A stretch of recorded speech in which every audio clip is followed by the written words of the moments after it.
5 to Fanatic, Mr. Tim McManus on the Comcast Business Hotline. How are you, Tim?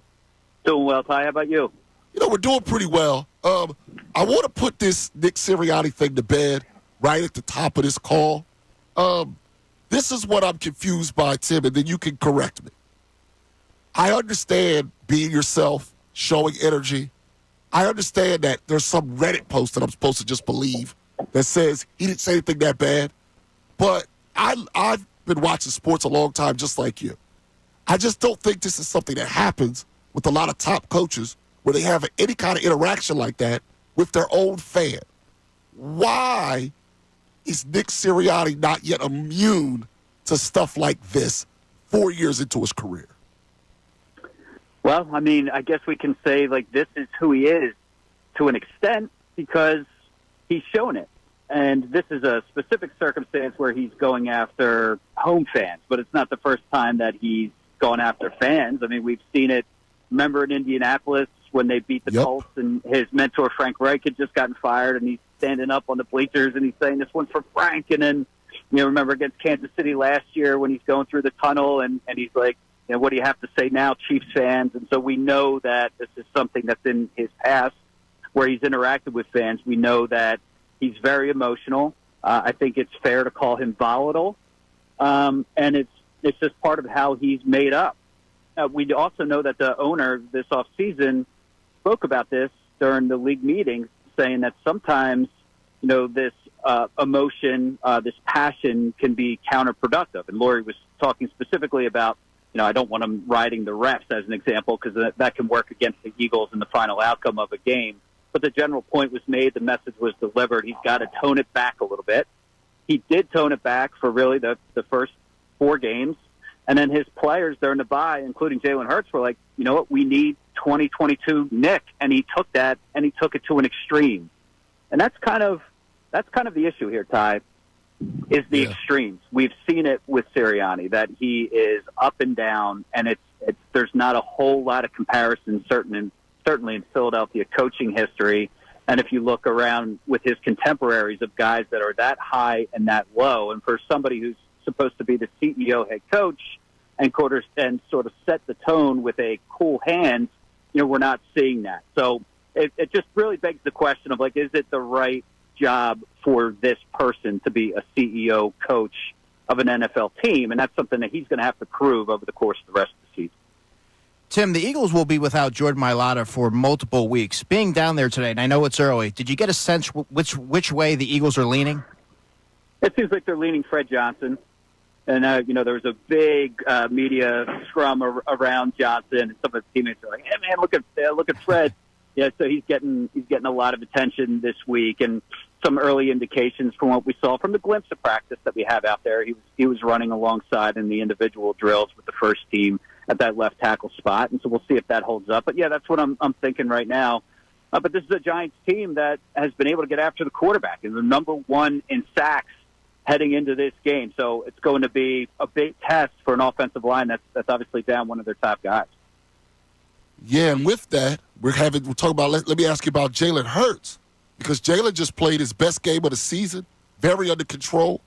Now you have an offensive line issue. Will it be difficult for him to build off his best game with Mailata out?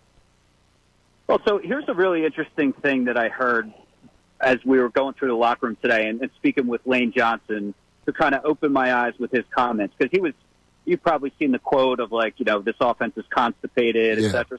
So people were kind of trying to drill down on that, say, what's going on? And one thing that he returned was that we need to snap the ball sooner. Basically saying that it's something that they've struggled with in practice and something that they're emphasizing, probably part of the reason why they're running so much tempo. And it's like, one, because if you're snapping the ball when the clock hits 0, then the defensive line obviously knows when to get off, right? I mean, we go now, and so that puts the offensive line at a disadvantage. But it also allows the defense to get set. So one big emphasis, it appears, is that they're trying to fix that, and there's 3 sort of mechanisms to it. One of them is that the play call's got to get in quicker. 2, the players have to be more urgent to the line of scrimmage. And 3, it falls on the quarterback to make his, like, don't wait to see what's happening, like, fully with the defense, like, make an initial check and let's go, so the defense isn't dictating to you what can happen. So if we're talking about improvement for this offense, here's a piece of it. If we're talking about the quarterback in particular, here's a piece of it. Because, I heard some of this feedback internally last year with Hurts, where people were like, he's waiting too long to get this ball snapped. And if you're doing that, then you're allowing defenses to dictate to you a little bit. So if we're looking for some answers as to why isn't the offense, working at its highest octane, even though it has all these star players, this isn't the answer. But at least Lane Johnson shined a little bit of a light. Some other players sort of filled me in on the other pieces of why it's not happening. So that's one thing that Hurts and the rest of the group, I think, can do better in this game, is to sort of put the defense on its heels a little bit more. I think that's going to be a point of emphasis. Tim, we've now seen the Eagles defense have 2 really good games against the Saints and then, of course, on Sunday. Was that a byproduct of the Browns not being a particularly good team, or do you think that the Eagles can look at that performance and carry that forward?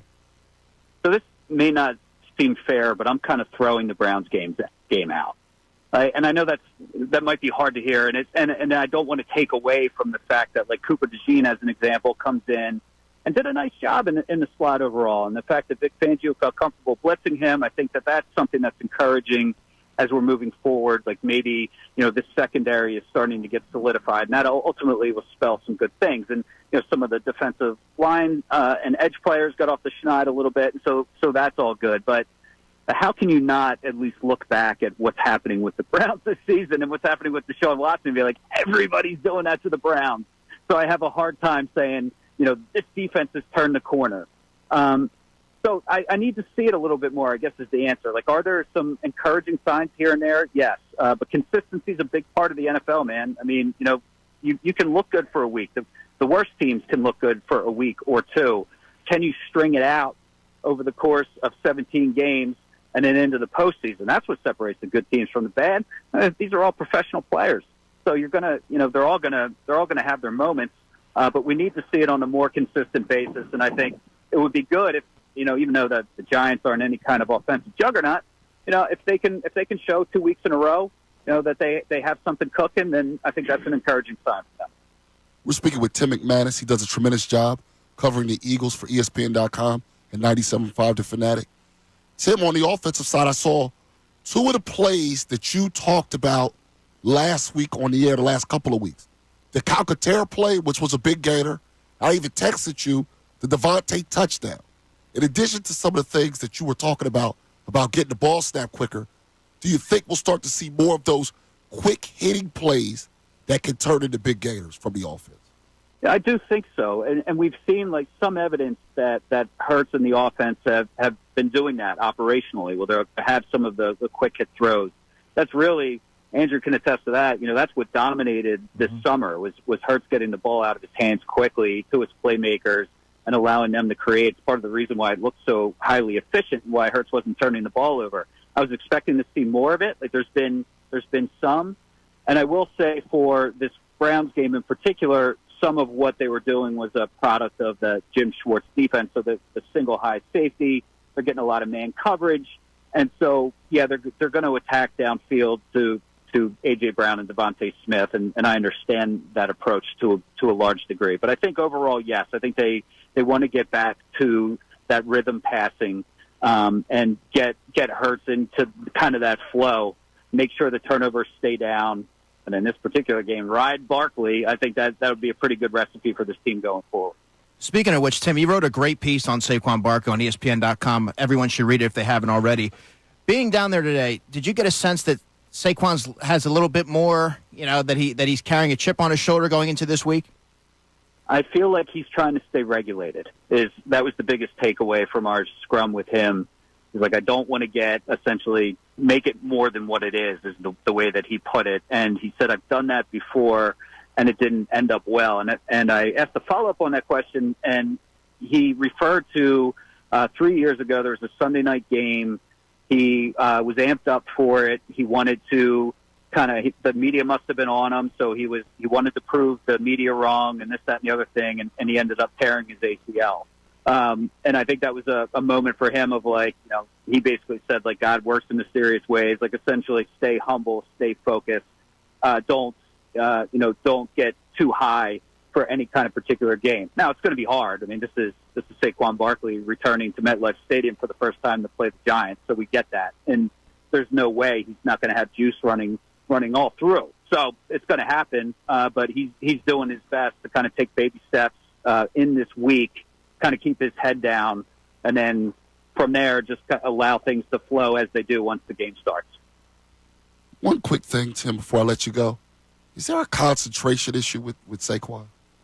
The end of the Falcons game, that 2nd and 1, and then the next play he misses the blitz. We know how great he is. But does he sometimes have lapses in concentration? Yeah, I mean, we definitely saw the sequence at the end of the first half, and then we saw the drop pass in the critical moment that cost the team. So there's two pieces of evidence that he's not always great. But the overwhelming results have been that he is pretty darn great. Yeah. When it comes down to it, he's been awesome. So I guess I haven't watched him intensely enough yet, Ty, to make that determination. But it's something to, I guess, it's worth acknowledging that it hasn't all been just like a smooth ride for him.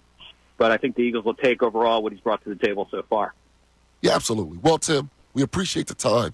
As usual, we'll talk to you next week. All right, guys. Sounds great. Thanks, Tim. Yeah. That was Tim McManus on the Comcast Business Hotline.